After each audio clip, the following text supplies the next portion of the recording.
Therefore, again, I would have brought it precisely combined for similar purposes. About half of, but over here by combined purposes, Ema Lamashka. So it's incredible. The pasuk says Lamashka. In other words, the pasuk goes by that. The pasuk goes by that. Actually, I mean, in the second part, as Mishmach Shumasino called Kashir and Israel, the father started Lamashka for the Banaka Adala. What does this mean? Rigdula. Karbanos will say in general, you have to understand something. The Mizbeach is considered to be like the shulchan of HaKadosh Baruch Hu, the table of Hashem. And therefore the Karbanos are offered up on the table of HaKadosh Baruch Hu. So therefore, again, Karbanos in general has to be given in a way that represents greatness. The Gedula says, therefore, I would put like this. The Gedula, that Shema Lachim Ochrim. Essentially, there's carbonic consumption reflects monarchical consumption. Right? Below Avide Malachi the Akri Haku. A king wouldn't normally eat the hide of the tail. It's not a part of the animal that a king would eat. So because it's not a part of the animal that the king would eat, I would have put there for carbonic purposes. The hide is not considered to be like a carbonic portion. Whereas in Emerald, how much more the Gemara says it is. How much more on the hide of the tail is not just part of the flesh, ultimately for human purposes, but is also there for carbonic purposes as well. As raising Gemara Mason, whereas the Kasha may say, Hasho Ekas Ha'olah, La'akir Kizayis Me'ar, Shekachas Ha'olah, Futzbin Kabol, Hustle the Imba Karis. Listen and listen to this. Smart quotes from our Mishnah. If a person has in mind, that person checks an Olah, that checks an Olah. Remember, Olah is the carbon that is totally consumed on the Mizbeach, totally consumed on the altar. And he does it with the intention to go ahead and burn a tizanius of the height of the tail outside of its prescribed time. So he has a machshava for puts linkomo, but it's a very specific mind. What's very specific ideation is again to burn a tizanius of the tail height outside of the prescribed time. So what's the halacha? Hustle the imbakaris. Ultimately, again, it's possible and validates the kabbalah, but there's no courage because it's puts in komo. What about puts mano? What if he has in mind to burn a desires of the tail height outside of the appropriate time? Then what's halacha? Piggle. Then it's piggle. But chayav and alav karis. Chayav karis. And karis of piggle. Okay?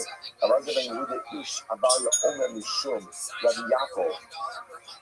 Between Hayam Mishum and Yehuda ish kfatikos. Over Mishum and Mishum, Achad are base apostles, name it back up. So what are we talking about again? The hide, the hip hide of a small animal, or the Ephod roach or harosh shel Evrahara, or the head hide of a young calf. The Ephod are Shetakas Ha'ario, or are we talking about again the hide underneath the tail? The Kol Shamanu Chachamim Gabi Tumah, the English are the same Kibsaran. And in any case, ultimately again, where Chazal said by Tumah, that the hide and the status of the flesh, Lahabi Orsha Beis Haboshas, to include like the flesh by the genital area, and in all of these cases, Kuslim Kamo Puzzle, a machshava to consume it or to burn it outside of the permitted area will make the common puzzle, made Mokares, Kuslim Israel. People the chayav and around kares. So I said all that. Yeah. So all the Mishnah just said. So I said what the Mishnah just did. So I said all of these cases, wherever Chazal said that, let's say by tumah, that the hide has the same status of the flesh, or it's true by tumah, it is true by karma. And therefore, again, if you have in mind to eat parts hide outside of the permitted area, ultimately remedies the common puzzle, but no kares outside the permitted time. Hustle and kares, because that's called pigas. Now, what is the Gemara picking up on? The way that the Gemara frame this is what's being specified out here in Olah, which makes it sound like this halacha is only applicable to an Olah, but not by a regular card. But Olah in Zerach, so it is a specific thing by Olah. So Mishnah Rafuna had a dictate Olah, so this makes sense by Rafuna. This is why it says Olah, Ela Rafista. My area the tiny Olah, but going to Krista. Why does the Talmud mention Olah? This means Zerach. Just say Zerach because it applies to all commands in general. I'm going to call it this case as you like people saying about the Ayah Shagadi. That's like we said before that we're talking about again the tail back of a goat. We'll go. So remember again, goat telfat, goat telfat is not burned on the mizbeach. So must be by same attorneys that okay, the other possibility ultimately is go ahead and eat this ultimately again as zebach has happened. So we'll say, so bottom line, so don't say, it shouldn't say over, rather it should say zebach, meaning it applies to all karbanos. So we'll say, so this point is really interesting. So we just an interesting fact that comes out of this, that this gets into an interesting discussion about which parts of the animal are subject to carbonic sanctity, or specifically we have the status of carbonic flesh. So now you might give me a principle which is important. Anything that is considered to be flesh, ultimately again, for tumor purposes, by definition it's considered to be flesh for carbonic purposes as well. Incredible. We still are left with our overarching machlokes in the Eliezer and the Chachamim. Ultimately, again, where if you have an erroneous mindset by something that is not consumable, not fit for human consumption, or not fit, not permitted for human consumption, does that undermine the effectiveness of the carbon or not? The Chachamim say yes, but the Eliezer says no, and that machlokes still remains outstanding. Good, let's go back. Possible no colors. We'll say it's very exciting in tomorrow. Why? Because remember, again, the Mishnah outlined for me two categories. What are my two categories? And this will say probably one of the most important. We're going to be learning in the next little bit. Two categories. Kutzlin komo, kutzlin simano. Kutzlin komo, I have in mind to eat the carbine. Or by the way, when I say eat doesn't exactly mean. What does eat mean? It means any part of the sacrificial service. So it can mean eat, it can mean burn, it can mean sprinkle. I have in mind to do something carbonically significant outside of the permitted space, right, where it's supposed to be done. That's called chutbin komo. That mindset makes the carbon hustle, but no colors. Same thing I have in mind to eat, burn, sprinkle outside of the permitted time window. What is that called? Piggle. That's called piggle ultimately again, and you get colors. So now the Gemara says, but how do you know? How do you know? In other words, we'll say, because this is actually quite fascinating, that an erroneous mindset, chutbin mano, is possible, but no sorry. Chutbin mano is possible. What's up, bitch? This is the West Side Pimp. Is possible, no colors. West Side, how do you know that? Not really. Where exactly do I know that from? Amr Shmuel says, Sheikh right CD. Shmuel says, they're two psukim. So, Maggie, what two psukim? Yeah, what the fuck? Very exciting. Maggie, Amr Rabba. So Shlishi Zel Kusazman. So let's say okay. Let's talk about the pasuk of it because we're going to see these two psukim. Yo, both of these psukim. so this shit sucks. One of them, one of them is finished by itself in the beginning of Vayikra, and one of them in Parashas Kedoshim. Because the first one you put over is like this. Read to the pasuk. It's then Hey Akol Ya'akal V'Besar Zerach Shlamav Yom HaShlishi. If you eat from the flesh of the carbon on the third day. Now, the carbon over here has a 2-day consumption window, which is often normal for carbon. So let's say I check the carbon today, Sunday, so I would have 2 days in 1 night. Essentially, Sunday, Monday, keep the carbon. By Monday night, anything left over is going to become no. So the Mishnah says, so the pasuk says, and if you Ma'achol Yacham, seeing the pasuk, Ma'achol Yacham B'Besar Zerach Shlamav Yom HaShlishi, on the third day, Lo Yiratzeh, Amachiv so Lo Yichashev Lo, Pigol Yihya. Okay, so the Torah says, third day will be Pigol, Ba'nefesh Ha'afeles Mimena Avonot Yisrael. Whoever eats from it once it's Pigol, ultimately again will bear its iniquity, will bear its punishment. Okay, so now watch this.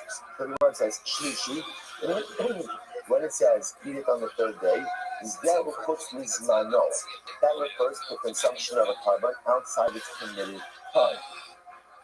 That's what's the zmano. Pigol, when it says pigol, that refers ultimately again to outside of its permitted area. So let's say, which is a pretty wild rush, right? Because what's pigol? What's the zman, right? So just follow this through. And we're going to work this through a little bit. Right, so the man says, first of all, guys, I apologize. I know that our timing is off a little bit this morning. So, okay, we'll go from that then. If anybody has plans, about Hashem, so lock the doors. Yes, right? Except in the Russia. Then it's like that. So people, so shlishi, when it says shlishi, ultimately again, zeu chutz lizmano. So shlishi refers to eating, I want to say eating again, eating, burning, sprinkling outside of the permitted time. Pigol, zeu chutz limkomo. That refers to outside of its permitted space. Va'nefesh ha'ocheles mimenu. And ultimately again, and then the pasuk says, and a person who consumes the this, avonati will bear its iniquity, which means kares. So the Gemara says, Echad v'lo shnayim. Clearly, the kares penalty is only going on one of the aforementioned infractions and not both, right? Because the pasuk mentions both chutz zmano or chutz komo, that's pigol, or I should say chutz zmano, that's shlishi, and then pigol, that's chutz komo. And then it says in the singular, and a person who does this, ultimately again will be chayav kares, which means the kares only goes back on one of them and not both of them. So the Gemara says, is that very good? And it says in the other time. So which one does it go back on? So which one does kares go back on?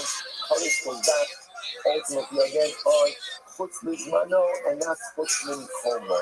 So what do you see from here? You see from here that the kares penalty ultimately devolves on chutz limkomo, not chutz lizmano. So what's that? So by the way, I don't want to say worst Russia ever, right?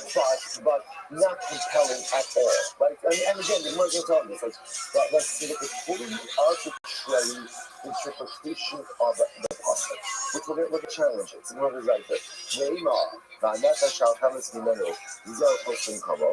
maybe when it says, I don't know how do you know that? Maybe when it says kares at the end of the pasuk, maybe that's referring to chutz komo. We're going to eat chutz mano. When it comes to exclude chutz mano from the kares. So how do you know that kares is going back on chutz mano and not chutz komo? The stablo chutz komo obvious the pasuk there. Well, remember, because at the end of chutz mano, it makes sense to say that chutz mano is primarily why, because ultimately again it's what the pasuk started with. Okay, let's remember again, because most remember, the Gemara now is bringing out chutz mano from what? From Sushi, which is the first word of the pasuk, the first part of the pasuk. So the fact that chutz mano is being learned out first would seem to assign it primacy. And therefore, again, when there is kares, the kares penalty ultimately goes on there. How did that go? Chutz komo are just to some extent. And this is just the opposite. Chutz komo should get kares. Why? Because chutz komo is the infraction that's juxtaposed to kares. It's right there in the pasuk. Amrabaye, so almost like the Joshua doesn't really work. Joshua doesn't really work. Amrabaye, he also the Yitzchak Parabini, Amarav, Summit, Adipani Kama, Yishu Omer, Shlishi Parshas Kedoshim. Oh, the most said there's another pasuk. A pasuk in Parshas Kedoshim. Now, both said this pasuk says, "Bin ha'achol yi'achel b'yom ha'shlishi, pigolu lo yiratzeh." Right, so the pasuk says that if you will eat it on the third day, it is pigol, it will not be accepted. Second pasuk. So the Gemara says, "Shomer shlishi." The Parshas Kedoshim to you. So I would say this thing is also fascinating. I don't know. I'm not holding it, but like I don't ever remember the Torah. The Gemara quoting the name of a parsha. Like it's interesting. Generally, again, there's no attribution in the it's just interesting. It's interesting. So here, when the Torah says Omer Shlishi the Parshas Kedoshim to you, it's just fascinating. Like we're just going to post where does it ever go ahead and ultimately say Shlishi Parshas Kedoshim? So all you have to think about, just speaking about this last night, like, obviously, there's no coincidences, especially back when the Prophet would use us only beautiful messages. So, you think about it.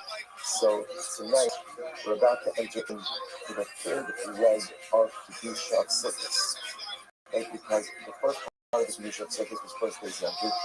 Second part of the Kedusha of Sukkot is Shabbos Kalanai. And the third leg, there are four legs to Sukkot, right? But the third leg to the Kedusha of Sukkot ultimately is Hashanah Rabbah. And each of these parts of Sukkot has their own unique and beautiful avodah associated.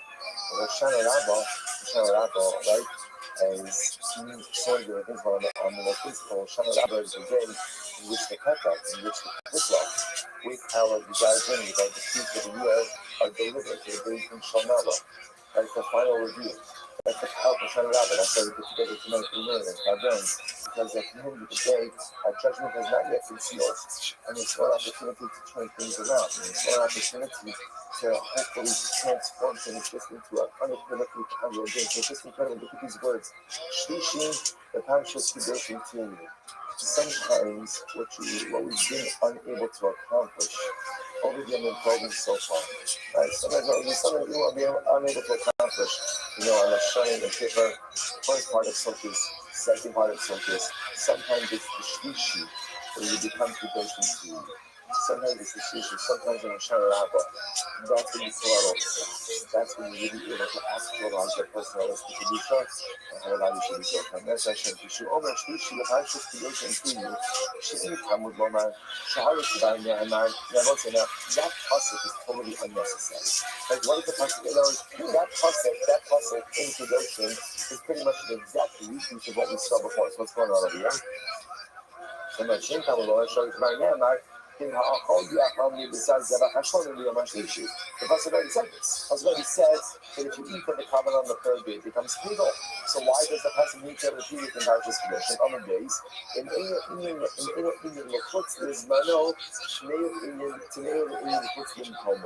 so ultimately, again, if I don't need it for Chutz Mano, right, because I can learn that from the previous Pasuk, then ultimately, again, use it to teach me Chutz Min Kol Mo. Incredible. Now look at Ashi just a moment. Somebody says, actually, no, fine, look at Ashi. He says, if people destroy, I read it all, the Tzadis Halo, don't get to share the Chutz Min Kol Mo, Elokim drop of Chutz Min Mano. So listen, now watch this. So once I have this extraneous pasuk, it is additional pasuk, that second pasuk ultimately in Parashas Kedoshim could be fully dedicated to Chutz Min Kol Mo, which then brings up the first pasuk in Parashas Sad, ultimately for what? Chutz Min Mano, which means that entire pasuk is talking about what? People. And that pasuk explicitly says that what? Charis. Right? Our own version of the pasuk. Charis. So now this is beautiful. Now the first pasuk in Parashas Sad is fully dedicated ultimately again to Chutz Min Mano, which is Pegel, and tells that they're going to Charis. And the second pasuk in Parashas Kedoshim ultimately, which doesn't have a Charis, it just says Lo Yei Latzah, and he's not Pegel, but it says Lo Yei Latzah. That's talking about Chutz Min Kol Mo, and Chutz Min Kol Mo is Pasuk. That's what it means when it says Pegel, it's Pasuk. But no fear, Charis. Beautiful. The universe is an absolute harmony in this moment. Okay, so now I've got a pasuk in Parashas Sad for Chutz Min Mano, which is people. A pasuk ultimately in Parashas Kedoshim for Chutz Min Mo, which is pasuk. Torah calls pasuk people, but there's no fear, Charis. Beautiful. So immediately that Mona Gavinosa, the Gedora ultimately again has an exclusionary phrase by no. So the whole club Abono Yisah.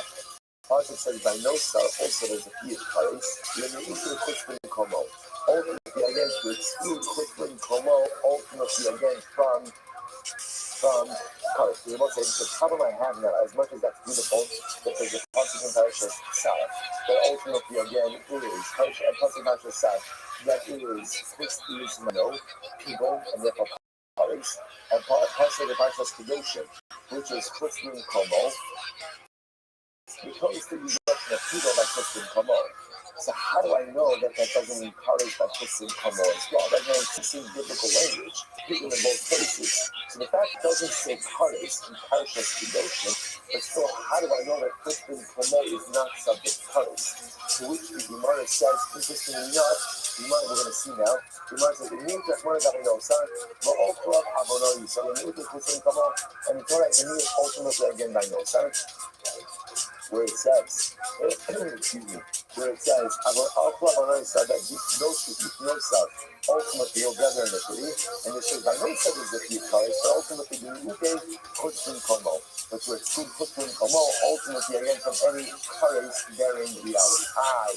The Imam, ואופלב עבונה יישא, וזהו חוץ במקומו, ובנו סניטריס. Or why don't I say, when you the phrase oplob עבונה יישא refers ultimately on to חוץ במקומו, and חוץ במקומו is Taris, and ultimately again, Nosa is not.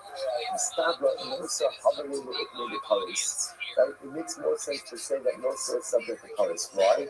L'migmar avon v'chutz lizmano dominate the zam. Because ultimately, again, there's a shabbat avon v'chutz lizmano. Right? Sorry, the shabbat avon says avon. Ultimately, again, that's chutz lizmano. Right? And ultimately says avon by Nosa, and Nosa and chutz lizmano are similar to each other. They share two similarities. Like Saba. One of the two similarities is Zman. Ultimately, again, both chutz lizmano and Nosar are both fundamentally subject to time, like they're both using the time. And interestingly enough, they're both applied by Babas. So when Babas, personal authors, ultimately, again, were permitted, these two disqualifications of Nosar and chutz lizmano ultimately still apply. Interesting. Agrava, so just the opposite. Switching from all annihilation because I can make the argument that Muslim Kamo should be subject to Paris. Why? Because I can say the Migmar, Avon, which is Mano, because I can make ultimately again a Shabbat of Avon, between Chutz Mano, Muslim Kamo and this household, to dominate the Mikdash. Ultimately, again, because also it has many similarities as well. What are these similarities? Number one, Machshava, Sas, Dam, and Shlishi. If you think quickly at Rashi, Rashi is the Mikdash, it's the first and wide line in Rashi. Then Machshava, first of thought, Sas, Dam, Shin, Shlishi. Now, what is actually going to be for Gemara? So listen to this. Shlishi, Chutz Mano, Chutz Komo, Chutz Machshava. Right? So it's like, Chutz Mano, Chutz Komo, Shneya, Tzum Machshava. Then Kishe, the Netzasa, Mitzvah. So say, first of all, Sabot, Chutz Mano, and Chutz Komo, both of them are thought. Machshava, that's the man. Next, in Kishe, the Netzasa, Nifar Kulot. Furthermore, Sas, even if you have an erroneous mindset of Chutz Mano, which is a little bit of Sas, ultimately invalidates the cover. Next, Ushem the son Ba'avodas Hadjan, that's the doubt. Both of them can be disqualified during the blood service. The Ushem Nemar Shlishi, and the positive is not Shlishi by both of them. La Futi Tuma, the Ena Patsum Machshava. Now this excludes the case of Tumah, because by Tumah, ultimately, again, the erroneous mindset does not do anything. The Nikna Mitzas on their Nikma Kulo, furthermore, part of it becomes coming out, or it becomes coming. The Yeshara Achaz Yudas coming, but ultimately it's also subject to Tumah after Zrika, and there's no Shlishi. There's no Shlishi that's mentioned. However, Rabbi Yochanan says, what's that to Yimara? Tani Zvivi Bar Levi, Asya Kodesh Kodesh. Making the Shabbat Kodesh Sipapa as Kodesh Hashem. If you know the Mikvah, it says over here, right? As Kodesh Hashem, you know, ultimately again, this is the concept by Nosar. Right? As Kodesh Hashem, you love the Mikvah, that if you eat Nosar, you're subject to Kares. It's Hassan, it's Sarafta as a Nosar Ba'esh. Not La Allah Nosar, but the Gomleton Nosar, Afghan Nosar, so there's Nosar. The new Yakman Gabi Nosar, for all club Avonar Yisrael, when they eat it, what's going to come on the Kares? You know that you back to by Nosar, and you have Najir Shabbat from Nosar to Chutz lizmano, which ultimately comes to exclude Chutz lizmano from Kares. Beautiful. In my cultures, the Kra'ani have a Chutz lizmano. So let's say now, fine. Remember, all of this is predicated on both sides of the following idea. That what we call the longer pasuk, right? The longer pasuk in Parshas Sas is going to be talking about Chutz lizmano, and the shorter pasuk in Parshas Kedoshim is talking about Chutz lizkomo. In which the Gemara says, just by the way, in my causes the Kra Arika B'Chutz Lizmano, Ushlish the Parashas Kedoshim Tinu Chutz Lizmano. How do you know that? How do you know that the longer pasuk is talking? The longer pasuk in Parashas Sas is talking about Chutz Lizmano, and the shorter pasuk in Parashas Kedoshim is talking about Chutz Lizmano. How do you know that? April. Is it just the opposite? People find out. Is it just the opposite? It's the opposite. So Ricky says no. The start of Arika Bafushka is my thing. It makes more sense that the longer pasuk, which is the first part, the first start, is talking about Fushka Mano. Why? The grammar Avon Nosar is Gamili Gizab. Because most I remember again that the first pasuk has the Lashon by Avona Isa Avon. And there's a zero trap of Avon from Chutzpah to Chutzpah's Mano to Nosar. And also just like Nosar's colors, therefore Chutzpah's Mano is going to be colors. Agaraba, so just the opposite. Alita Chutzpah Komo, Ushi, Mutilation to Chutzpah's Mano. You should be done like, oh, I think just the opposite, right? I think just the opposite idea. Then ultimately again, then maybe the second pasuk ultimately again, let the first pasuk, let the command called the longer pasuk, in fact, the sad. Let the longer pasuk be talking about first and Kamo, and the shorter pasuk in creation ultimately talking about first and Kamo. You shouldn't be done right. You should go to Sunday, it kind of nice, like ultimately, and also his juxtapositions. So ultimately, again, first is man of the colors, and therefore again it's excluded. Amalava, and therefore it's excluded the colors. Amalava, who will make the Arika Asyon, the sin. Know that you're saying no to stop over with Amalava. Stop over here. Stop over here. Listen, just understanding, might just run off of the class. So let's just highlight over here. So the way the Gemara set up everything was as follows. That halacha myself, here's what we know. Let's go to our facts. Mishnah told me that a machshava for chutzin komo to either eat, burn, sprinkle a part of the carbon outside of the familiar area. What does that do to the carbon? What do you do? Hustle, but no colors. Chutz means mano. You have in mind to either burn, sprinkle, eat outside the permitted time. And which means hustle and colors. So now the Gemara says, how do you know that? Because to be honest, those things sound really similar. So the fact that one is colors and one is not colors, where are you getting that from? What does it essentially come down to? One in Parshas Sab, which the Gemara calls the long pasuk, and one in Parshas Kedoshim, which the Gemara calls the short pasuk. The way the Gemara wanted to line it up is that this whole exercise was that the Gemara ultimately said the longer pasuk is talking about Mano, right? And therefore, again, there's a zero shava to the pasuk says Avon, zero shava from that pasuk to Nosar, just like Nosar is hiding colors, so the Chutzpah Mano is hiding colors as well. The second pasuk in Parshas Kedoshim, ultimately, again, the shorter pasuk Gemara calls it, is talking about Chutzpah Komo, and there's no explicit mention of colors in that Chutzpah Komo. No explicit mention of colors in that pasuk. The Gemara just challenged that. As you know, I understand. I could just easily flip that entire thing around, right? I can go ahead and flip that entire thing around, and ultimately, again, halacha might learn it out differently. So, depending on that question, Rava is going to come along and kind of set this whole thing straight. But in the other session, that's where I'm leaving off. So again, we throw that construct. It's a pretty good construct. We're going to challenge the construct, and Rava is going to realign things out. So we'll say we're going to continue that session tonight. So again, that tonight is at 7:45. Weather permitting, it'll be in the Sukkot, the beautiful, beautiful Rav Hassan Rava plan. It's going to be just a very beautiful, uplifting evening. So again, we're doing tomorrow's daf tonight. So that'll be 7:45 this evening, probably 7:45 to approximately 8:30, give or take an hour. So approximately 8:30, and then in the next section, 8:30, we're going to be doing the Siddhis Kabura. Not our regular Siddhis Kabura, but we'll be focusing on running the Shana Lab on the session, doing the Sukkah, we'll a little bit as well. A beautiful evening. Shivayach everyone, and good night. A beautiful, beautiful day. The Salas Tova Shaklavi Svel. All right, good day, everyone. Good night, everyone.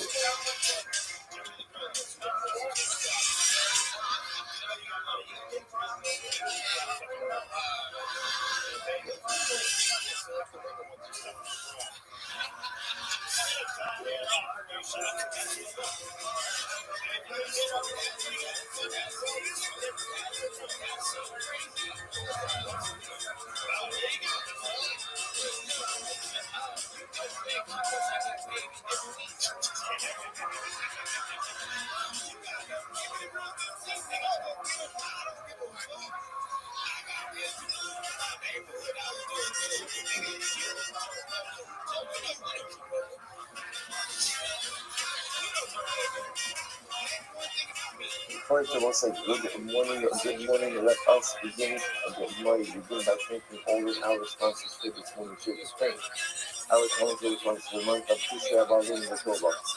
It's our coming celebration of continuous eating, Ezekiel of the Source Kabbalah and himself, making Paris Smith in the source of the entire community. Today's day, because we always dedicate our ears, this was Mrs. Hafiz. It was both the nurse from being home to show them and the car and mark about holy soldiers. It was one thing to test the whole Maaseh Yidei. Person, so it's struggles, showing the whole today's back above.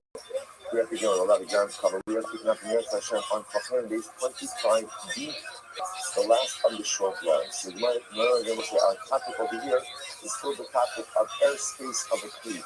What is the status ultimately again in the airspace of the country? You might say this all the time, has nothing, Yada Oklahoma, or on the Iraq, or Swedish, you have your mind upon this. What's that? So that's the paradigm. So the person goes there, the water flows. Remember again, the paradigm has to be mining time, has to be spring water. So the halacha is, if ultimately again there's any human intervention in the flowing of the water, it disqualifies the water. So in this case over here, the water is flowing, but a person goes ahead and puts their hand or their foot in a way, channel the water. Or aliyakos or vegetable leaves, in all of these cases, the water is possible. Let's see why that isn't just another. Only clean the aliyah goes in share, but if you use the leaves of these leaves or of nuts, it's kosher. Now what's the reason? Yakla, second white line, 25. Yakla, double hand the couple too much psulim, some psulim. So I shouldn't have a couple of kshirim. Because I is like this, something that is in the couple if you use to channel the water, ultimately disqualifies the water. Conversely, something that is not in the couple if used to channel the water, does not disqualify the water. When I handed it to many others, so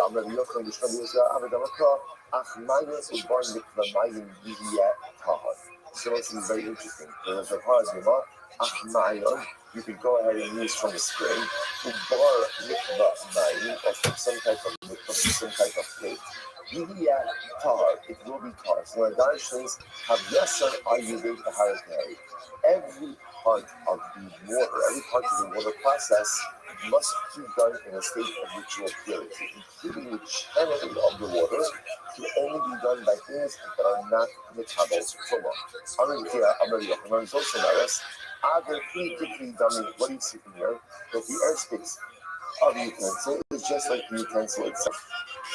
Again, just to clarify, so if you remember again, when we're talking about airspace, we're not talking about the airspace of the interior of the utensil. Because Rashi pointed out in yesterday's daf, once something comes into the interior airspace of the walls of the utensil, everyone agrees that halacha l'maisa is considered to be at rest in the utensil.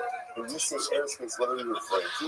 Really, again, the area above the utensil, the airspace above the utensil. As you see from here, that the airspace above the utensil is like the utensil. As you really see that, the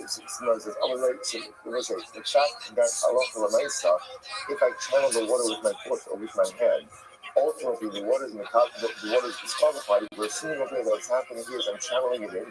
The water is going into the airspace above the clean, and then ultimately falling into the clean. I'm going to say that if you by Abba, we don't love the show says maybe the water ultimately is trickling in. Maybe it's not an airspace issue. What they tell you is that's crazy. The Shnadu mining recovers Snag. It's not what it says. It says in order that the water will enter into the barrel. I'm going to maybe it's a Shem Tzadok, Mishnah. Based on that's my Rebbe Tzadok, we're going to follow the Mishnah.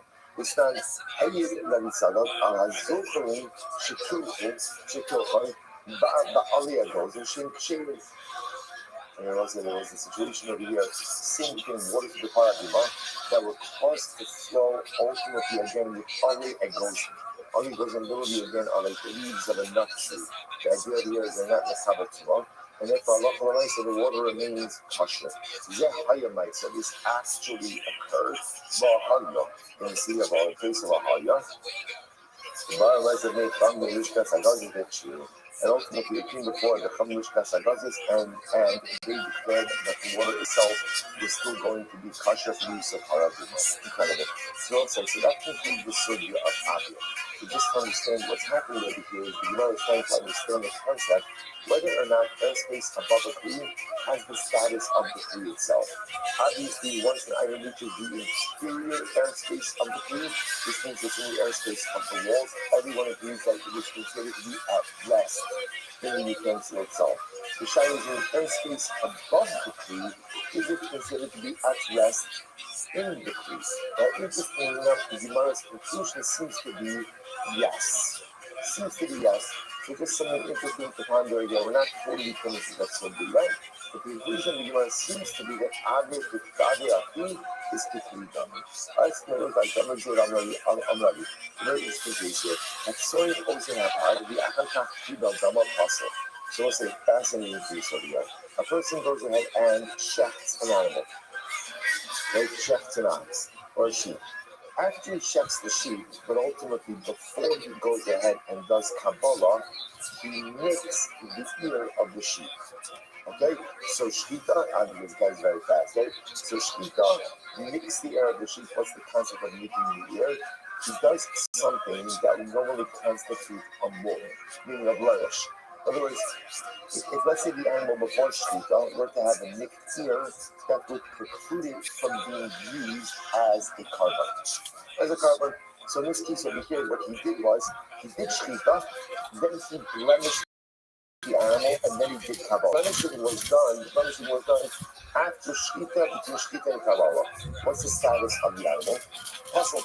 So the Gemara says that the James says it's possible, name of Rebbe is possible, Shneimar. The Lokach Vidam HaPar, Par Shachayot Badot, Par Shachayot Kevar. So the Pasuk says when you do Kabbalah, you have to take from the dam and the par. What does it mean, hapar? The par as it was before, meaning just as the par at the time of the Shkita had to be unblemished, so too the par at the time of the Kabbalah has to be unblemished as well. The par at the time of the Kabbalah is blemished, even though that blemishing took place after the Shkita, the animal itself is precluded from use. Incredible. So the Gemara says, Ashkechan Kachin Kadosh. Fine, so that's the Pasuk Kachin Kadoshim. Kachin Kalin, and how do I know that this is true? By lower saying that Kabbalah's Kachin Kalin, Amarava Tanya, Set Tamin Zaka Ben Shana. So it says that ultimately you have to use a complete sheep, a shar, Tamin sheep, male, 1 year old. What do you see from here? Shirei Tamin Ben Shana. B'shas shkita. But ultimately, again, the animal must be literally 1 year old, unblemished, and male at the time of the shkita. The Kabbalah, Bahalacha, the Zrikaminai. How do you know this is true? By the other parts of the Kabbanic process. Tamaloma Yihya. Therefore, the process says, it shall be. You see from here that again, about like at every stage of the sacrificial process, the animal must be in the same level of intactness that it was at the time of the Shkita. So just like at the time of the Shkita, the coming days after, it had to be unblemished, it had to be male, it had to be 1 year old. So to at every stage of the process, it must maintain the same characteristics. Incredible. Says Rabbi, so I was attaching the shul, and call us back into the Goshen Stein, and Kazayis Master, or Kazayis Chaylev, Zorik Es Adam. So also, like the Gemara says, any carbon, let's say something happened to the carbon, right? As long as there's left Kazayis of flesh or Kazayis of Chaylev, you're able to do Zika. What do you see from here? You see from here that obviously if that's occurring, something happened to the carbon. That constitutes we just said before that in every stage of the sacrificial process, which is Shkita, the animal must be fully intact, as it was in the time of the Shkita. Here it's clearly saying that that's not the case. How do you reconcile this? Which the Gemara says, this is very interesting. The only part ultimately again that has to remain, that has to be attached to the entire process, again, it has to be 1 year old. So in other words, if something changed in the animal, let's say over the course of the sacrificial process, on the color days, the animal is going to be kosher. As long as the animal is still 1 year old over the course of the entire process. To which the Gemara says, why? Is there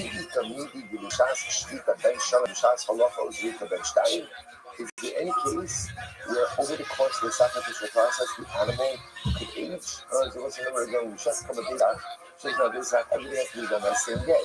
So at the start of the day and the animal was 1 year old, then the pashtus what is it's going to have to be 1 year old the rest of the day. How could it ever age out over the course of the sacrificial process? This guy's name, Rabba is also Meretz. What do you see from here? This teaches us shows postos. So let's say this is fascinating. When it comes to the age of karbanos, of sacrificial items, age is not determined by what we call the ace, the 24-hour periods.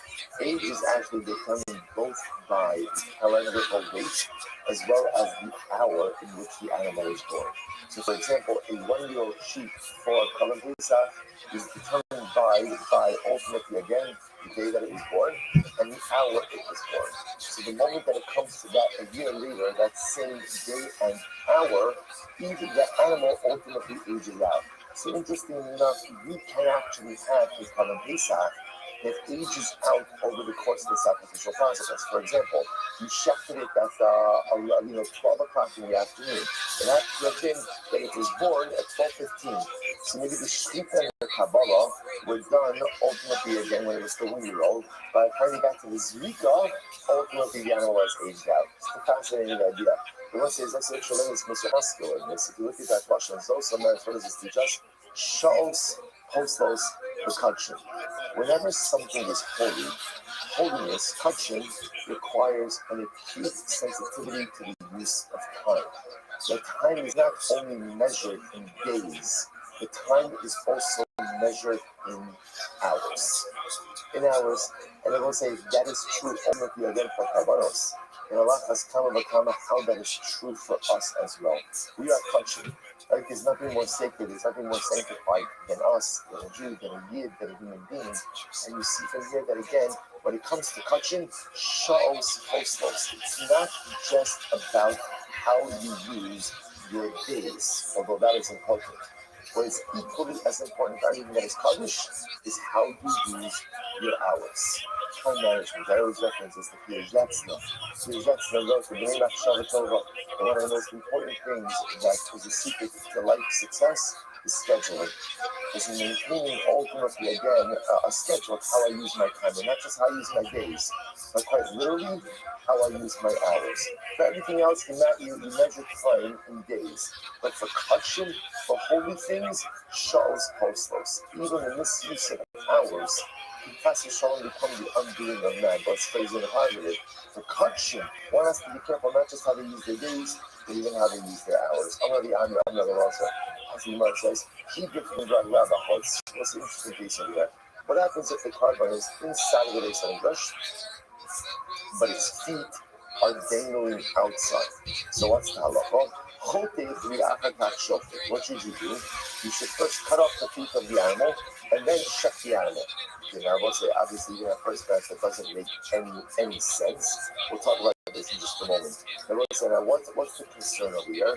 We're going to see the concern is that if you put the animal with its feet dangling out, the concern is like this. That means part of the animal was outside of the base of the fish. Blood flows through the body, which means now that there's blood of shchitei chutz, right, which means the animal is slaughtered outside of the base of the fish, mixed with carbonic blood, right, because the blood flows through the body of the animal. So you might say, what's the only way to obviate that concern? Cut off the legs and then do the shchita. The Gemara says, 1 second, okay, we're going to come back to that. Cut off the achakach shachat shchita. If you first cut off the legs of the animal, then you did shchita. Ultimately, the animal was kasher, top of chavav. Shachat the achakach cut off, pas psula. But ultimately, again, if you shecht it first and then cut off the legs, the animal is possible. Now, again, what's the logic behind that? Because if you shechted the animal and the legs were dangling on the outside, then the problem we have over here is there is external blood mixed in with sacrificial blood, which was shchitei chutz, and that should invalidate the animal. So you tell me that I should cut off the legs of the animal and then do shvita. How could that possibly be good? Balmud kamati. They'll say if you cut off the legs of an animal, then use the animal into a balmud. Once it's a balmud, it's no longer fit for use. So how can you aggregate that? Alaima, cut off the animal says, Alaima, cut off the akakak kibel kasher, kibel va'akakak cut off ksira. Rather than use it like this. If you went ahead and you first cut those words, let's say you did shvita, and then ultimately again after shvita, then you cut off the legs before Kabbalah, then it's kosher. But if you did Kabbalah, ultimately again before you cut off the legs, it's kosher. So the Gemara says, 1 second. Cut off the akakaf kibot shira hakidati. So we're going to talk about the do shvita, cut off the legs, and then do Kabbalah, it's going to be kosher. Vamra v'zera, hatsorin ozin the bechar, the akakaf kibot dava, also shnemar, the lakach midam hatar, but that comes to say before. What did we say before? The animal has to be in its feet and blemish state through all stages of sacrificial service. Right? And again, the problem is if you're cutting off the legs before Kabbalah, that means by the time you get to Kabbalah, you have a blemished animal. I was this on the Adini, focus the Eva action idea that no, what do? You cut the flesh up until you get to the bone. Now, what does that do? So that prevents blood flow.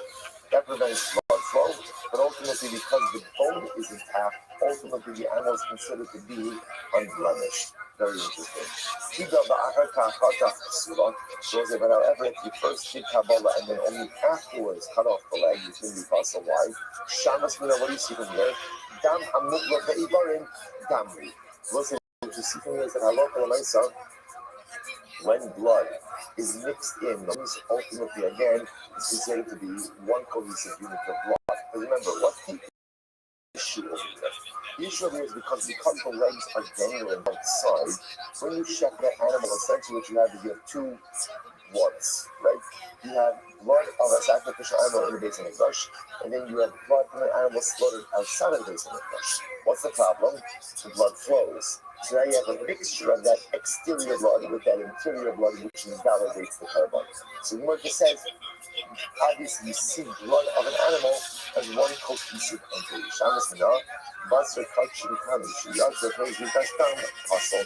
We also see from here that again, that the meat of Kachim Kami went out of the base of Mikdash before Zviga, ultimately again is going to be possible.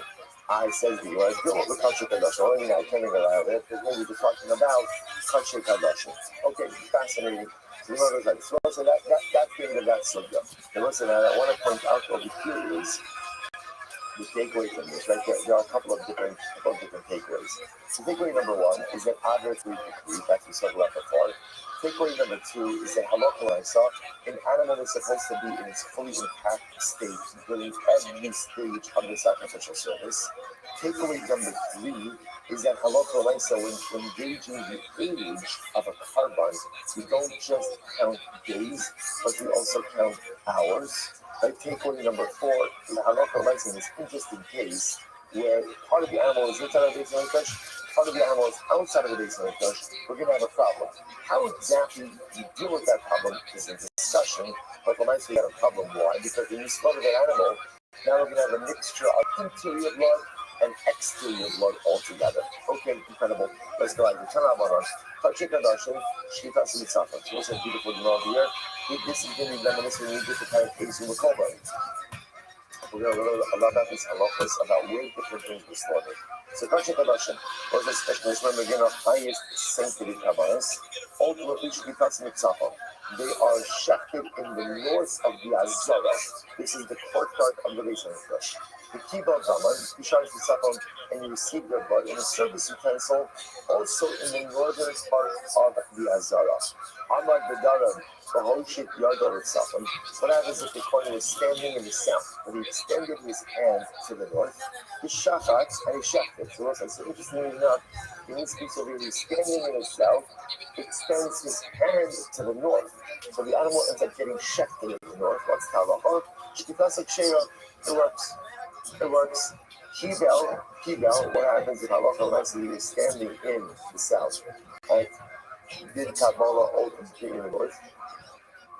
Kabbalah Psula. Such a Kabbalah ultimately again is going to be possible. If Mitzvah Shavuot, if you went ahead and brought his head and the majority of his body into the north, it's if he was fully dead. I will say that's an interesting halacha. What that says is if your head and most of your body is in a particular place, then it is considered to be as if the entirety of your body is there. In your case, the Yatsasala Daram, the Chazrak Shela, what happens if you slaughter the animal in the north and then the animal convulsed? In your case, means it convulsed, and as a result, it moved to the south, but then it moved back into the north, ultimately kosher. Kachin Kadash, Kachin Kali. Next category, Kachin Kali. Shkita Sam Bifnim. Ultimately, again, the Shkita could take place anywhere inside of Azara. As long as it's in the Azara, you're good to go.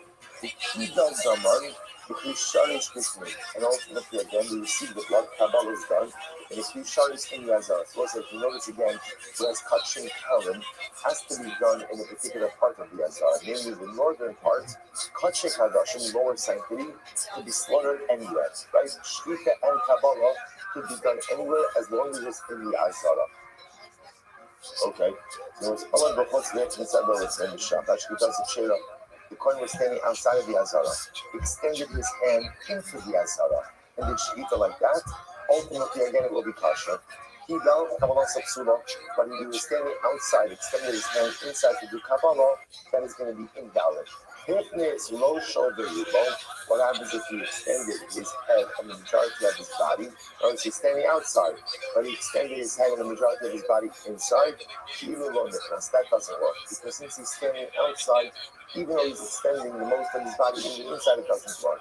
Kirikisa, the Yatsasala, what's the Chazra? What happens if again you check to the country and cover in the Azara? The animal convulsed. As a result, again, it moved itself out, but then it convulsed again and moved itself back in. Ultimately, it's awesome. What do you see from here? Buster touching punch, that's a crazy that's not in What do you see from here? That beneath the touching current that left the Azara before Zvika, ultimately is awesome. The mercy. Well, maybe not Dilma, but all you have to do is cover the shit by us. What do you say about the sacrificial parts? Sacrificial parts, and therefore, sacrificial parts went ahead and moved. And that's when it's going to be a problem. Right? But other parts, it's not. Because finally, they avoid the Shwam. They avoid the Shwam. So the father is for Ashwell, the father is Shaiba. Keep it in. What happens ultimately against the carbon? Right? Feet are on right, the animals on the inside. But ultimately, again, his legs are dangling out. So what's that? On the lake sea, the Bium Nashon Ashete Kulo. You learn this already. You have to bring it to Hashem. But ultimately, again, the entire animal has to be inside of the base. At the time of Shkita. I love the Shachar. That's what he's asking. That's why it obviates a little bit the previous discussion. And Allah said again, in order for a covenant to be valid, the entire animal must be inside. Now, what does inside mean? Again, these are important principles, which we'll see later on. For Kachin Kalim, lower sanctity Kavanas, anywhere in the Azara. Kachin Kadashim, north of the Azara. Okay, again, from the middle of this one. Tell the shot now. So it's an interesting case. What happens if you suspended the animal and you shafted it like that? That's the halacha. I'm going to share a discussion. I'm going to ishtabashta. He said, I think you're a mistake because what you know, shkita al yerech halakha. You do need shkita to be done in proximity to the mizbeach, and ultimately, again, you're missing that if the animal is suspended. Nitla b'shakatas was the interesting case. What happens if the shok was suspended? Shokrit was suspended. Don't ask how, right? It's just, he was, right? He suspended. I remember it was like, the Gemara always asks hyperbolic questions in order to isolate code. So let's say then whatever the case is, right? There's a little bit of potential, and his friends are, hoisting them up in the air. So ultimately he's suspended. So and then he checks what's the status of the shkita. Amarei, Sulam. He said ultimately it's possible. Amarei Yishtabach said, I think you're mistaken. Shkita al-yerach for shachot al-yerach. It's just the shkita has to happen by the side of the mizbeach, but there's nothing that says that the shochet has to be by the side of the mizbeach. So as long as the animal is in the right proximity, it doesn't seem like the showgate needs to be in the right proximity. And therefore, even if he's suspended mid-air, and checks like that, it should be good. Nikla Dikido Mahu. What happens if he's suspended and he does Kabbalah? What's the halacha? Amalei Kshira, ultimately is Kasha. Amalei Ishtabashta, if you think you're wrong, ain't that Kshira is Kakat. That is not a normative way to do a service. In other words, it's not about covenant. Kabbalah, remember again, is one of the sacrificial services. Let's remember again, going back, Shkita is not part of the Avodah. How do we know that? Because Shkita is Kshira even designed by non-Kohen. So therefore, to do Shkita when suspended might be fine. But to do Kabbalah when suspended is not going to work. That's not the way to do Avodah. Tala, Vikibel, Mahu. What happens if the animal was suspended and you did Kabbalah? Amalei Psula, said it's possible. Amalei Ishtabash. So I think you're mistaken. Shkita Ayara, Pelo Kabbalah Ayara. Only Shkita has to be done by the side of his back. Kabbalah doesn't have to be done like that. Also, first white line, Kabbalah and Dallas. I'm not buying because Shekadashim, Kulam Psulos. So in general, when it comes to Kachi Kadashim, all of these cases are going to be possible by Minitla Mishaka. One exception, which is if the showcase is suspended. If the showcase is suspended and he checks, it's fine. Otherwise, all the other cases, I will say all the other cases are the animal was suspended, right? That's not going to work because it requires shkita by the side of his back. Or ultimately, again, if the animal or the showcase are suspended for Kabbalah, because that's not the proper way to do the avodah. The Kachin Kalim Kudam Kshelis, when it comes to Kachin Kalim, all the cases will be kosher. Bar min nitla v'kibel, with one exception, if the animal was suspended and Kabbalah was done. And whatever Maishna Kabbalah v'kibel, what's different ultimately again if the coin is suspended and does Kabbalah, the Kachin Kalim Kshira, the Agir Pin gets him dummy. The airspace of the interior is slightly back interior.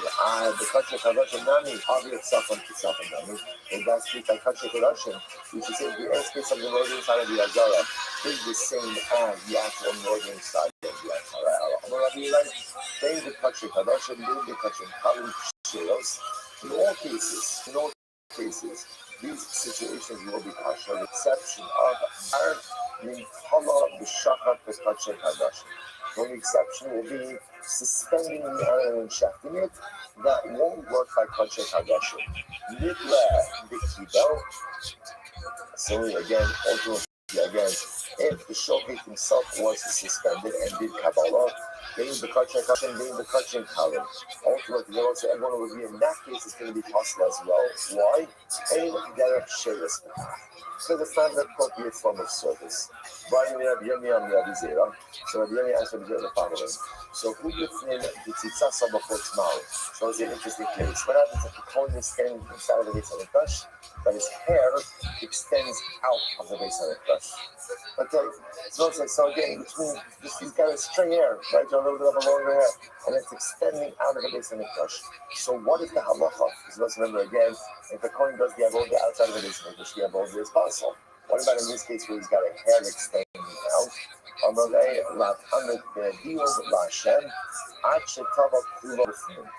ultimately, the Most High Pasuk says it will be brought to Hashem until the entirety is brought on the inside. Hachanami devoat el olam moed, achiyavo kulo the olam moed. So to the Pasuk says over here, when they come to the olam moed, ultimately again until everything comes to the olam moed. So this is interestingly enough. Halacha l'maisa, the Gemara says if one of the hairs of the Kohen is extended outside of the Mikdash, ultimately again the avodah is going to be possible. Okay, even if I am a Kohen, I'm not going to have to worry about it. I'll say, but again, but the Maisa, interestingly enough, obviously, where does that come up? That's only going to come up in a situation where Halacha l'maisa is standing by the edge of the Azara. Right, if he's standing on the inside, nothing to be worried about. But Mishnah, let's look at Negedesa. So it's another interesting cases over here. Let's say they went ahead and they placed the sacrificial meat on the Kedesh. Kedesh is the ram. Shalot Kineged Hayisor. I will say now, we haven't seen any of these halachas yet. Right? What we just did see over here, and again, these are good facts just to keep with you along our journey. Right? So again, what do we have? What we have is, number one, Kachin Kadashim are slaughtered in the northern side of the courtyard. Kachin Kalim are slaughtered anywhere in the courtyard. Now, I will say, interestingly enough, we're switching gears over here to the blood application. Zrika. So Zrika, let's say Zrika was done on the ramp and not by the Yisod. The Yisod is the base of the Mizbeach. What we are going to see is that there is like a trim, a little bit of a base along part of the Mizbeach, not the entire Mizbeach. That's what Zrika is supposed to be done. So in this case over here, you did Zrika on the ramp and not by the base. Or Nosa and Sanitana Lamala, that's Sanitana Lamala. So for example, we're going to see there was also what we call a Chukasipra, a red line that ran across the Mizbeach. Some blood applications are done above the line, some are below the line. In the Mishnah we're talking about over here where you made a mistake, you did something that was supposed to be below, above, something above, below, or or certain blood applications are done inside of the heichal, some are done outside of the heichal. You messed it up. Point over here is in all of these cases, you did an inappropriate blood application. You made mistakes. What's the halacha? Hustle the imbakaris. In all these cases, obviously the avoda is going to be hustle because you did it wrong. But ultimately, again, you're not subject to kares for your infraction. Said the Gemara, we'll say our days. Amar Shmuel. Shmuel says, hustle, basar, about bailing this copy. It's very interesting. Shmuel says in all of these cases, Shmuel says, so bottom line, in these cases, you did this Zrika wrong. So when you did this Zrika wrong, what does the Mishnah say? The covenant is hustle. Shmuel says, what does it mean, hustle? Hustle means you can't eat the sacrificial meat. Meat is hustle, but the korban affects atonement. Wow. That's good news. That's good news. So you must have a miskafir. My time also reason. Yom across the Pasuk said, "Bani misakis lachem lachapa on Mizbeach." So you must have because the Bible says, "I've given this to you to atone on the altar." Which tells me what? As long as the blood reaches the Mizbeach, even if what? It's the wrong spot on the Mizbeach, kapara has been accomplished. So again, can't eat sacrificial meat for as long as essentially that blood has arrived at the correct space, then halacha l'maisa, ultimately again atonement is done. Atonement is done. If that's the case, basar nami. If that's the case, then ultimately again, I don't understand. Then the meat should be fine as well. Why would the meat not be good? Because the pasuk says that the kapar and the sacrifice because again the pasuk says essentially once it's reached the mizbeach, ultimately the kapar. For kapara it works, but for anything else it does not. And therefore, as long as that blood reaches the mizbeach, kapara has been achieved, but ultimately again the meat is going to be invalid for consumption. Incredible. Alma, what do you see from there? Alma kasara shalobin komo kim komo gamu. What do you see from there? But halacha l'maisa. Now, halacha l'maisa shalobin komo kim komo gamu. But ultimately, again, when blood reaches the mizbeach, even if it's not the right spot, it has the status of the right spot. Incredible. Tinan b'ida. So let's read Tinan the part. We learned different parak. Nasnu ala kadosh shalot keneged hayisod. If you place the blood on the ramp, not opposite the base of the mizbeach. Nasa is honey turn on the or also we have certain blood application which was supposed to be done on the top part of the mizbeach and you did it on the bottom. Or as honey turn on the right? Or you went ahead and you decided to do it on the bottom, but you did it on the bottom. Again, place it on the wrong side of the mizbeach. Or as honey turn the b'chmin b'chutz. That's how you turn it up. Or it was the blood application that was supposed to be done inside of the base of the Mikdash. You did it on the outside. On the outside, on the inside, what's the halacha? In Yesh Kidam HaNefesh, Yachza HaKasha V'Yikado. What is incredible? What does the Mishnah say? What does the Mishnah say? The Mishnah says, if there's any lifeblood, which means the blood from the Kabbalah left over, what should you do? You should go and you should reapply it. That contradicts what we just said before. What did we just say? Well, so what did he just say? That essentially, as long as your blood reaches the mizbeach, even if what? It's the spot. Which essentially means, even if the blood reaches the wrong spot, as long as it got somewhere sacred, you're good to go. You need not repeat the service. At most, Shmuel says kapara has been achieved.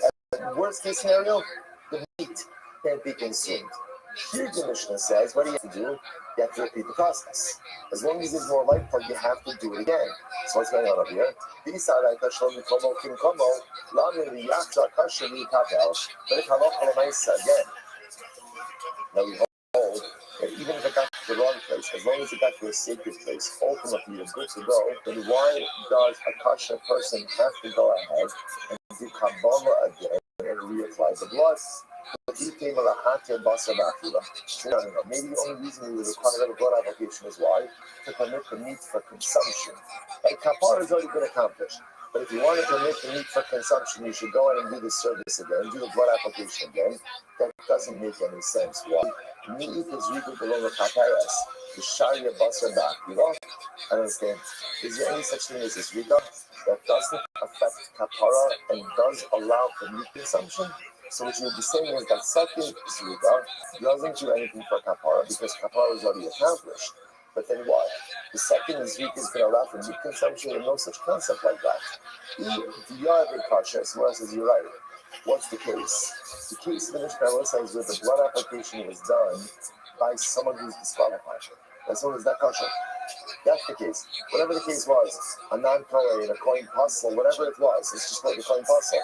That's the case. So a coin puzzle did this zrika, but now the Mishnah says if you have more light blood, or you could do more light blood, have a kosher coin come and do the zrika again.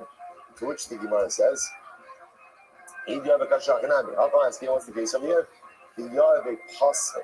Oh, wow. The case also ultimately over here is where halacha l'maisa, the initial blood application was done by someone who is puzzle, a puzzle kohen. Verse 1 second. So what's saying about that? You heard the Mishnah saying, if the kohen was puzzle through this week, what should you do? As long as there's more light blood, get a kosher kohen to go and do the whole thing again. That's what he's talking about. The Gemara says, but I don't say, isn't that called deeply? What does deeply mean? Deeply means once something is invalid, essentially it's permanently invalid. So what if we say over here that halacha l'maisa, it's an important part about being the world's most dominant force of media. The kulon shekiblu chutz lizmano v'chutz l'mikomo. So listen to this. Any puzzle, right? Any person who is puzzle. I feel like I just fucking did. Or any coin. Also, ultimately, again, with intention to go ahead and eat the carbon outside of its prescribed time, or puts the gomo, or to eat the carbon outside of its permitted place. Ultimately, again, if there is halacha makes it still like blood. So what should happen? I'm saying. So then a kosher should come and do Kabbalah again. But I just want to point out very specifically. What's the case over here? The case over here is where you have someone who is disqualified who is doing Kabbalah. At the time of the Kabbalah, he has in mind to either eat the current outside of the permitted time or outside of the permitted place. So in that case, if there is someone kosher, let that person do another Kabbalah. Yaksa kosher be Kabbalah. And let's say now, why could this be rectified? Why could this be rectified? Why? Because disqualification is taking place at the time of Kabbalah before Zrika. So if something is wrong at the time of Kabbalah, if you have a puzzle to do Kabbalah, you can rectify that by a kosher doing Kabbalah. Kiblu in Zarkulo. Once Zrika was done by a puzzle, ultimately that cannot be rectified by time of what's the reason? Yishum Dahavi Bikli. So let's say once Zrika was done by a puzzle, then what? We're done. There's no need to rectify that. So how could it be as much as you said before? It sounds like if somebody who was puzzled with Zrika, someone else can come along and read through the Zrika, to which the US alone is the puzzle of not Shabbat. That's not the case. Ultimately, again, the reason is because halacha l'maisa, that is puzzle a sharp with cross erroneous thought. If that's the case, and Kabbalah, well, if that's the case, that Machshava Zara, erroneous thought, invalidates the carbon. So that even if a puzzle did Kabbalah, that should undermine the effectiveness of the carbon. shine his face upon you and be gracious to you. May Hashem lift his face to you and does grant erroneous you thought of a puzzle invalidate the really, carbon? yeah, Was it Hakim Ani Nadala every every half shape of full was an invalid thought, an invalid thought only goes ahead and invalidates a carbon when, number one, it has to be a coin who is fit to do the avodah with sacrificial material that is permitted, that is fit for carbonic purposes, and in a place in which avodah could happen, which means if someone who is hustle has an erroneous thought that does not invalidate the carbon, to which the Gemara says, you're right. Lo tema zarto, lo ela ima shachto lo. So what are we talking about? So the Gemara says, you're right. So the Gemara, if you look at Rashi, Rashi's in the wide lines. The wide lines about 8 lines in. Lo tema zarto lo, the bada ikatakanta, that it is zarto, pasaba machshava. So what's interesting enough? Ela ima shachto lo, shishachta pasaba machshava, sura katakanta. If they're going to call up Shem Wish for Surin and Machshavas, what's very interesting. Right. If somebody was hustle, ultimately again gives retail, so ultimately the merchant to suggest that Machshavas Zara, the erroneous mindset can't invalidate his retail. Why not? Because since he's not fit for his retail, therefore his erroneous mindset can't undo his retail. But interestingly enough, also, if someone has, let's say, a hustle, has erroneous mindset by Shkita, that can invalidate the cover. Why? Because since everyone is accustomed to do Shkita, therefore erroneous mindset by Shkita undermines the cover. So essentially, both sides, you can only mess up something with an erroneous mindset if you have the power to engage in activity. But if you don't have the power to engage in activity, your erroneous mindset ultimately again cannot go ahead and cannot undermine the effectiveness of that carbon. So Gemara says, so look in Zarko Ela Imo Shachtulo. So my question, so what is this? The Pasuk Machshava, that ultimately again is that Machshava undermines Shkita. Within this Tanina, the Ficha, in Pasuk Machshava, HaKamash Lord, the Kabbalah Ba'ila, no Pasuk Machshava, my time is a good. This is very interesting. So a very important fact here. What's the important fact? That if a person is hustled does the avodah and has the hustle machshava by the avodah, so again, that hustle machshava by the avodah only invalidates an avodah that he is fit to do. And if you're not fit to do it, your machshava can't undermine it. So therefore, again, for example, if let's say somebody was hustled, does this ritual, which obviously is illegal, he has an erroneous mindset by this ritual, he doesn't undermine this ritual. Why? Because since he's not allowed to do it, his hustle mindset can't invalidate the carbon. However, if someone who is hustled does the shvita, has an erroneous mindset by the shvita, that can invalidate the carbon. Why? Because shvita everyone. So since he's allowed to do the shvita, ultimately again, his mindset invalidates the shvita. So what's the meaning of that? Essentially what it says is like this. Power of thought, right? Thoughts only have power over something you control. But if you don't control it ultimately again, then your thoughts absolutely have no impact on it. So first of all, in general, I think there's two profound misunderstandings that come from this. Number one, that is we spend a lot of time focusing on things that we do not control. Right? We spend a lot of time focusing, we worry about the future. Worry about this, worry about a variety of different things that we don't control. At the end of the day, your thoughts have no power over things you can't control. So why spend time worrying about things you can't control? Instead, focus your energy at the end of the things you can control. Rabbi Nachman, who's like this today, the Rebbe says something that Moshe Rabbeinu says to Tal Tzvi, Ata Yisrael, Ma'ashem Elokecha Shalom Yivach. So Moshe Rabbeinu says, and now, Tal Yisrael, what does Hashem ask of you? What does Hashem ask of you? Kiyum Yirah, to revere Him. Rebbe says, That's not what it means. What it means is like this: the Atta Yisrael, Mahashemot Yisrael. What does Hashem ask of you? The Atta. What is the Atta? It's Atta with an I. What does that mean?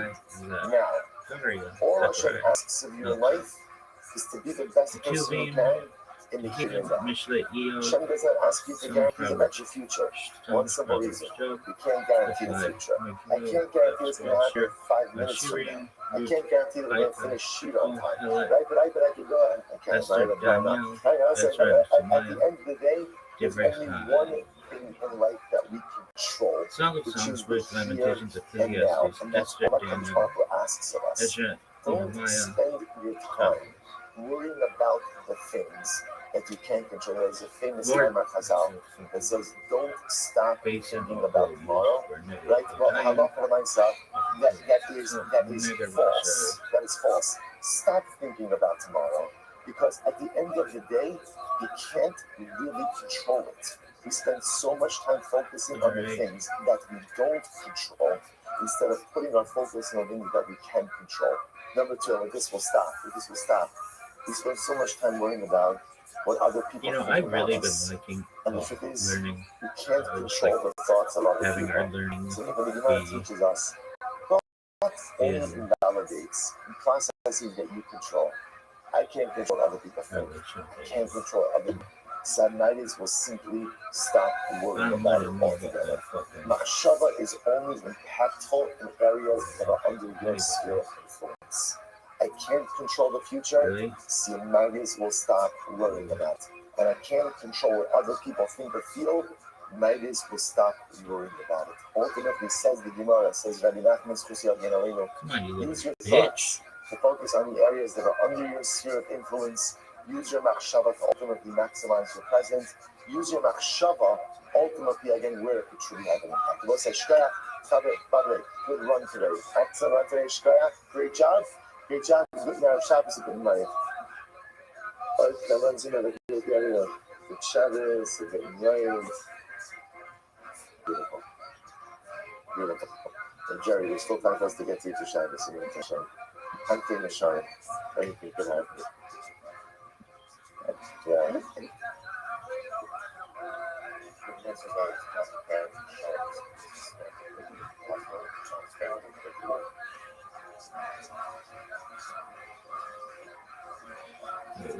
This British content, fucking island.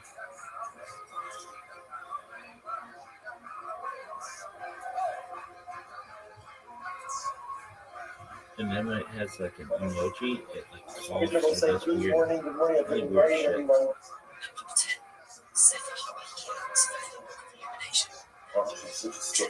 To be able to go ahead and continue our learning this morning together. Shkoyach 2, for forgiving God. The first day of Yom Tov, my son, yesterday we complicated Sugis. Today we have the gracious of course to begin a new Mishnah.